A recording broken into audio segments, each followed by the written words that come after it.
What does it really mean for a child to be smart? We all think we know the answer, right?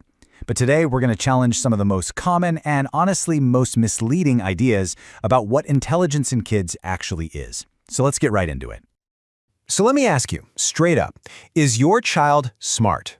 I mean, it feels like a simple yes or no question, but how you answer that really reveals everything about what you value. And as we're about to see, the most common answers, well, they often miss the point completely. Because here's the big idea for this whole thing. Real intelligence isn't about how many facts a kid can store in their brain. It's not about how fast they can spit something back out. It's all about their ability to look at a real problem, connect the dots with what they already know, and then actually do something to solve it. It's about action, not just knowledge. Okay, so here's how we're going to break this down. First, we'll walk through 4 huge mistakes we all tend to make. Then, we'll get to the most important part. How we can actually start nurturing this more practical, useful kind of intelligence in our kids. All right, first up is the big one. This is probably the most common mistake out there, confusing a good memory with being genuinely smart. So many of us think, wow, my toddler knows their ABCs, they must be a genius. But really, that's just data storage. Think of it like this. One skill is having a hard drive full of files. The other skill, the important one, is knowing how to open those files and use the information to actually build something. They are not the same thing at all. Let's make this super practical. Okay, so you have child A. On paper, they look brilliant. They can count all the way to 100, no problem. But then, a simple everyday thing happens. They spill a glass of water. And what do? They just stand there and cry. Their knowledge is totally useless in that moment. They're just stuck. Now let's look at child B. Maybe they can only count to 20. But when they spill water, they don't freeze up. They see the problem, they think, uh-oh, water on the floor, and they take action. They go get a towel to fix it. So I ask you, in the real world, which one of these kids is actually being more intelligent? And that idea leads us right into the second common mistake, which is this obsession we have with speed over substance. We love it when a kid is quick on the draw, right? But just think about it from their point of view for a second. If a fast answer always gets them a good job, they learn to play the game. The goal isn't understanding, the goal becomes getting that praise as fast as possible. You've seen this happen a million times. There's a giant puddle of milk on the floor. You look at your kid and ask, "Did you spill the milk?" And without even blinking, they shout, "No." That lightning-fast answer isn't a sign of intelligence. It's just a reflex. It's a defense mechanism. Now picture this response instead. Another child might pause. You can almost see the gears turning. And that pause is everything. It isn't them being slow, it's the sound of a brain actually working, processing what happened, taking responsibility, and then formulating a solution. Now that is smart. Okay, our third mistake is a really tricky one because it mixes up 2 things we definitely want for our kids. It's this idea that a good kid, an obedient kid, is automatically a smart kid. A child who always does exactly what they're told might just be scared of what happens if they don't. But real intelligence isn't about blindly following orders. It's about understanding why a rule is there in the first place and knowing how to handle things when the rules aren't so clear-cut. So, let's go back to child A. In a structured situation, they're perfect. You say, "Go say hi to Aunt Carol," and they do it flawlessly. But then you take the script away. You put them on a chaotic playground, someone snatches their toy, and they're totally lost. They just freeze. That obedience didn't prepare them for real-life problems. But child B, the one who's maybe a little more challenging at home, always asking why, in that exact same playground situation, they know what to do. They see the problem, they state their goal, give it back, and they even have a backup plan. That right there is real, practical intelligence in action. And, that ability to stand up for yourself is tied directly to understanding your own feelings, which brings us to our final mistake. This belief that being smart means stuffing your emotions down. Let's be super clear about this. Emotions are just information. They're data. They tell us when something is wrong or when something is right. Teaching a kid to ignore that data doesn't make them stronger or smarter. It just disconnects them from a huge source of information about their own world. And here's exactly how this plays out, right? In the afternoon, a kid takes a tumble. They hold back the tears, and we praise them. "Oh, you're so strong." But that feeling, that sadness or pain, it doesn't just vanish. It gets bottled up. So later that evening, their little system is just overloaded, and it all comes pouring out as a huge, seemingly random tantrum. So what did that child actually learn? They didn't learn resilience, no. They learned that a totally normal human response, crying, is bad and unacceptable. And that is a really dangerous lesson that can mess with them for years. Okay, so if those are all the mistakes, what do we do instead? How do we stop focusing on all the wrong things and actually start nurturing the stuff that really truly matters?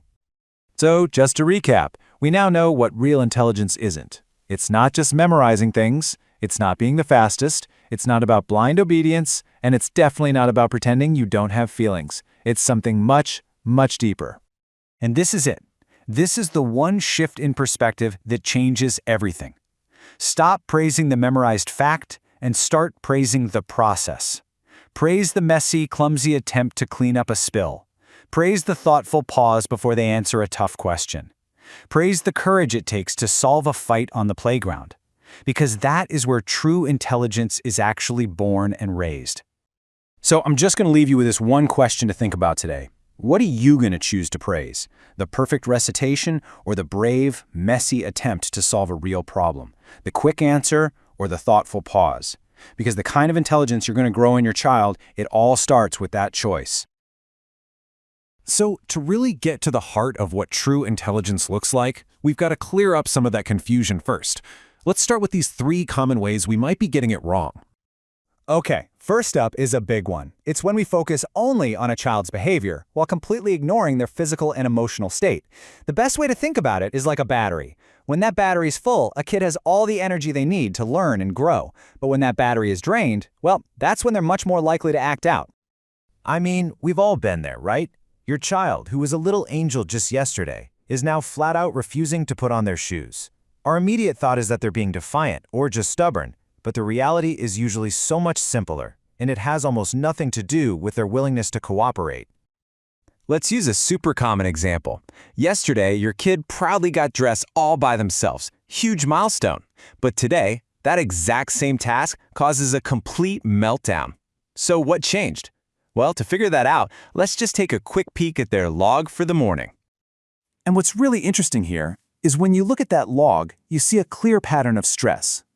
They slept late but woke up early, they barely ate anything, and the whole family is just rushing around. It's basically a recipe for total overload. So here's the crucial point.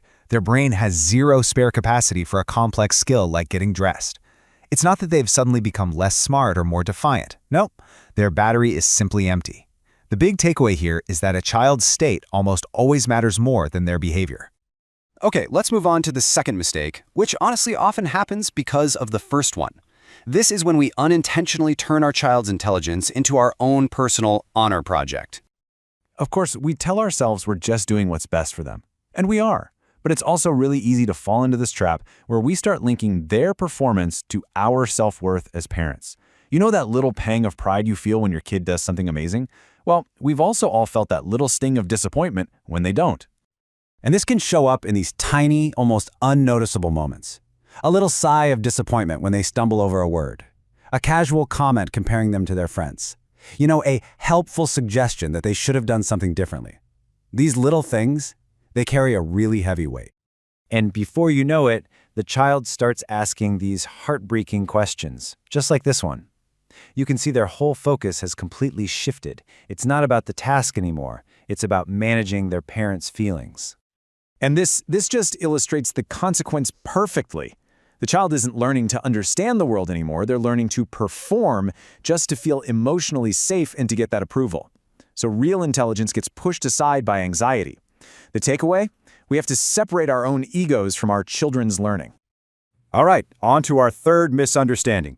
This one often comes from all that pressure we put on our kids to perform. It's this powerful but often totally counterproductive belief that just applying more pressure is going to automatically lead to greater intelligence. The logic kind of makes sense, right? We think pressure builds discipline, and discipline builds skill. But here's the thing. While pressure can definitely force a child to perform a task, to do something, it doesn't actually build the ability to think critically. Think about it. You can pressure a kid to memorize their multiplication tables, but you can't pressure them to actually understand what multiplication is. So, picture a kid who is just fantastic at math drills. Super fast, always accurate, gets amazing scores. They're the kind of kid who makes you beam with pride at parent-teacher conferences. But the second they're faced with a slightly unfamiliar problem, like a word problem that requires a new way of thinking, they just freeze up. Their reaction isn't a calm, let me think about this. It's instant panic. It's immediate negative self-talk. The constant pressure to always be right has made the idea of being wrong feel absolutely catastrophic. The real intelligence they're missing here isn't about math. It's resilience. It's the emotional strength to be wrong, to tolerate that uncomfortable feeling, and to just try again. And that is a skill that can only be learned in a safe, low-pressure environment. So the takeaway here is, we have to create a space where it's okay for our kids to fail. So, if we stop focusing on those old metrics, performance and speed and test scores, what is the real intelligence we should be trying to nurture in our kids? Let's totally redefine our goal and talk about what it actually means to be truly smart. Real intelligence isn't about how many facts you can memorize. It's this practical, adaptable ability to see a problem in the real world, connect a few different ideas, and figure out a solution.